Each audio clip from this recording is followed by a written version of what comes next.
Imagínate que es 1776. Mientras en las colonias americanas luchan por liberarse del yugo británico, al otro lado del Atlántico, un escocés con peluca empolvada y una mente aguda está a punto de lanzar una bomba intelectual que cambiará el mundo. Ese hombre es Adam Smith, y su libro La riqueza de las naciones es la chispa que encenderá la revolución económica. Smith no era un guerrillero ni un político. Era un filósofo moral que decidió adentrarse en el caótico mundo de la economía. Y vaya si lo hizo bien. Su obra, publicada el mismo año en que se firmaba la Declaración de Independencia de Estados Unidos, planteaba ideas tan radicales que harían temblar a cualquier burócrata de la época.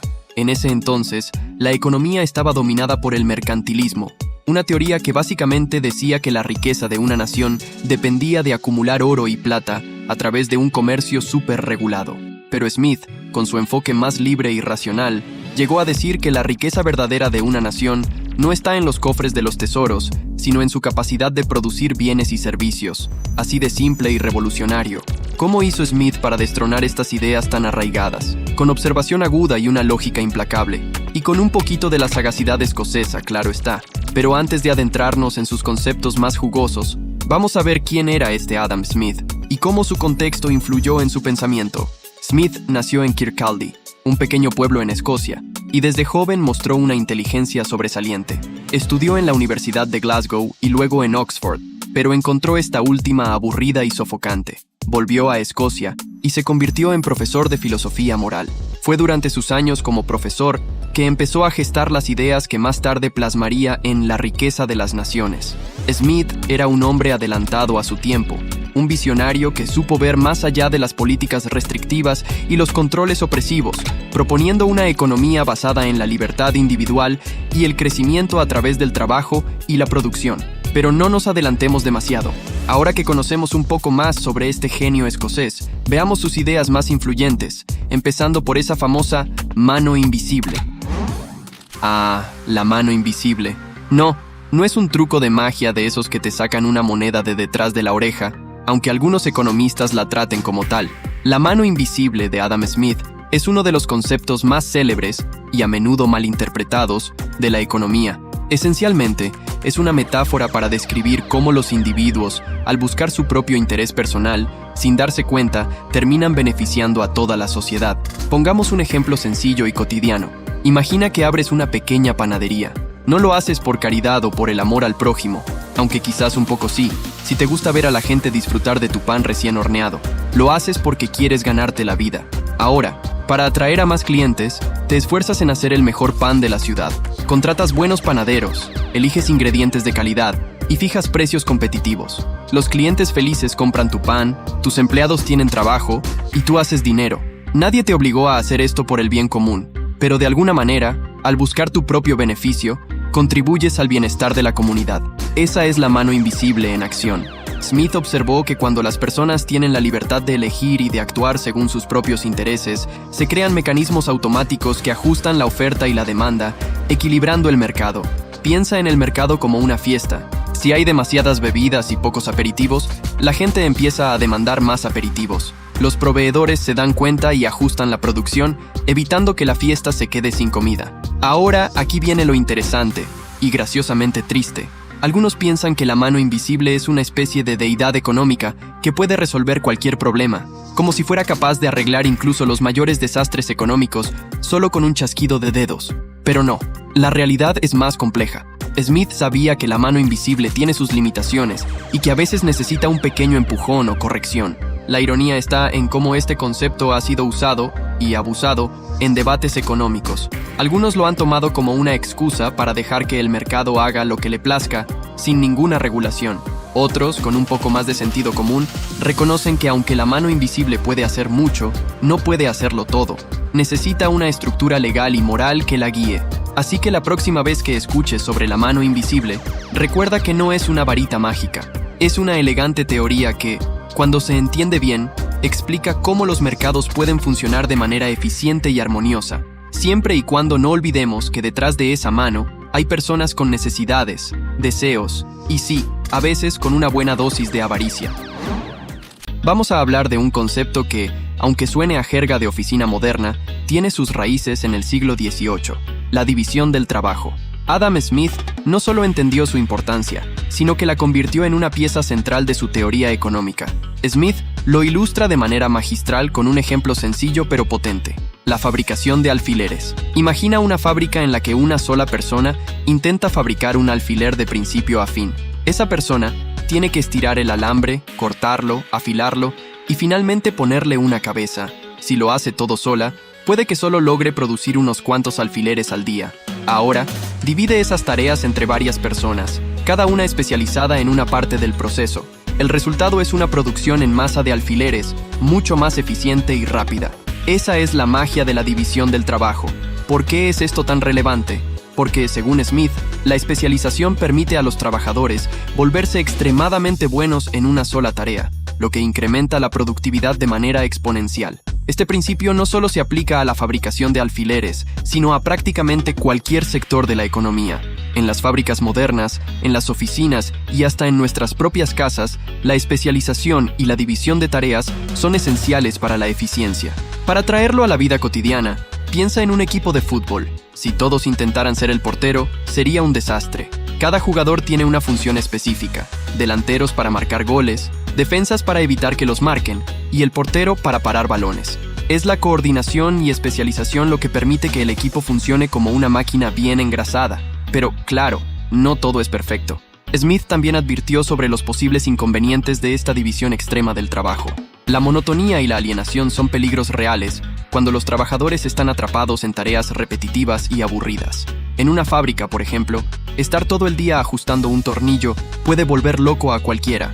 Es ahí donde la intervención en la formación y el bienestar de los trabajadores se vuelve crucial.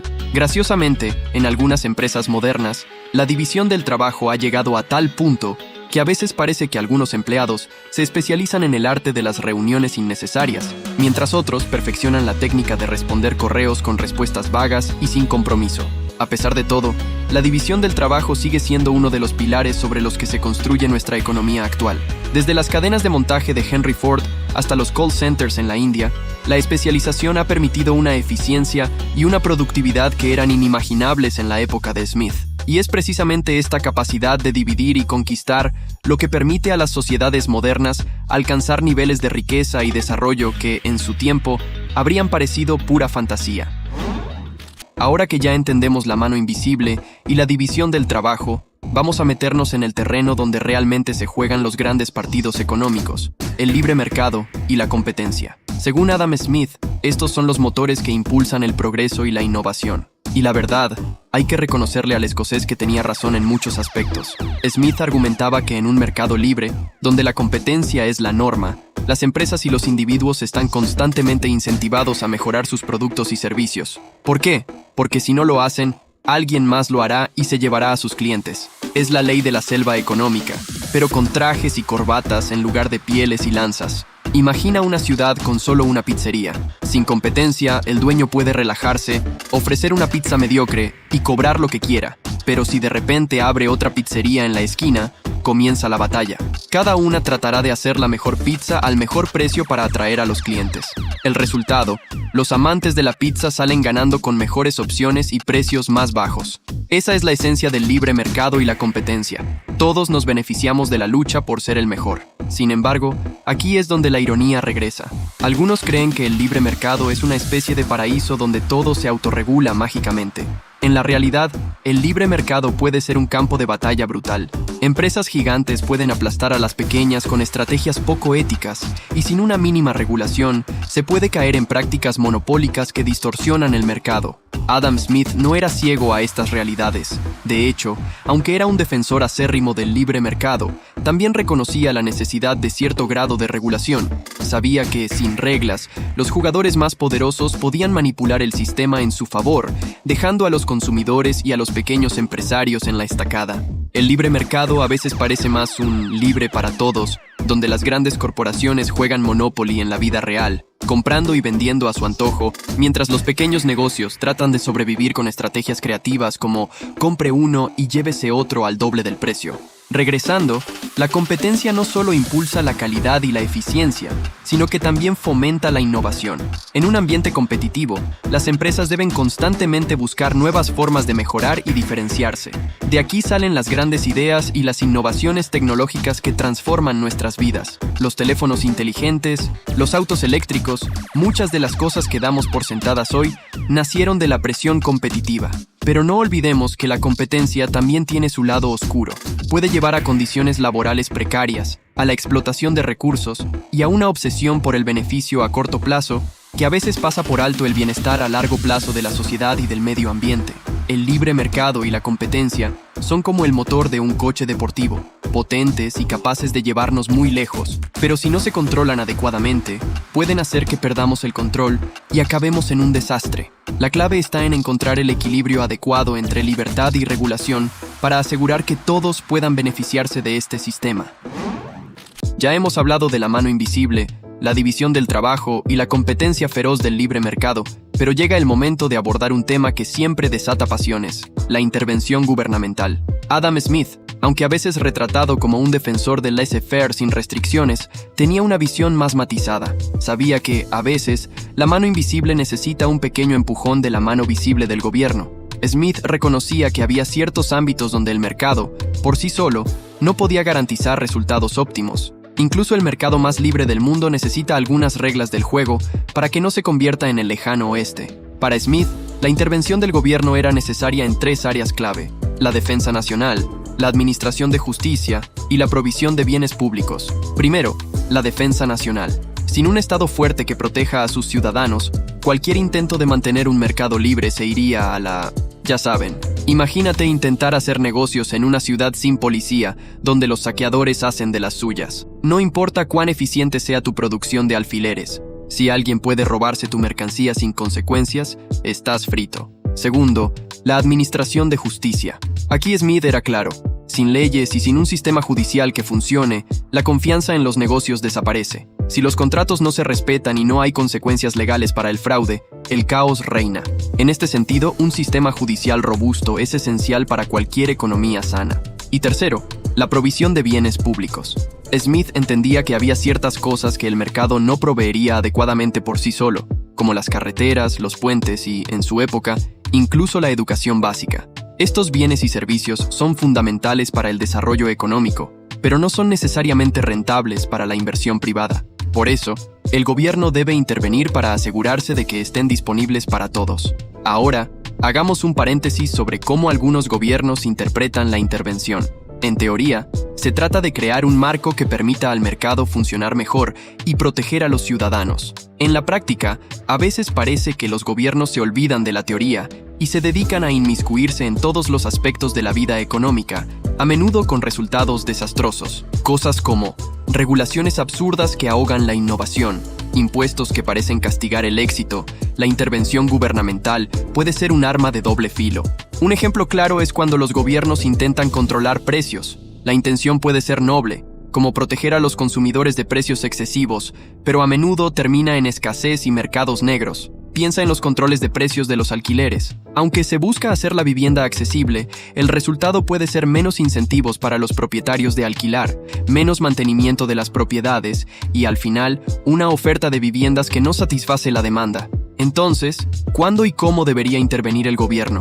La respuesta, según Smith, es con cuidado y precisión, como un cirujano que sabe exactamente dónde y cómo operar.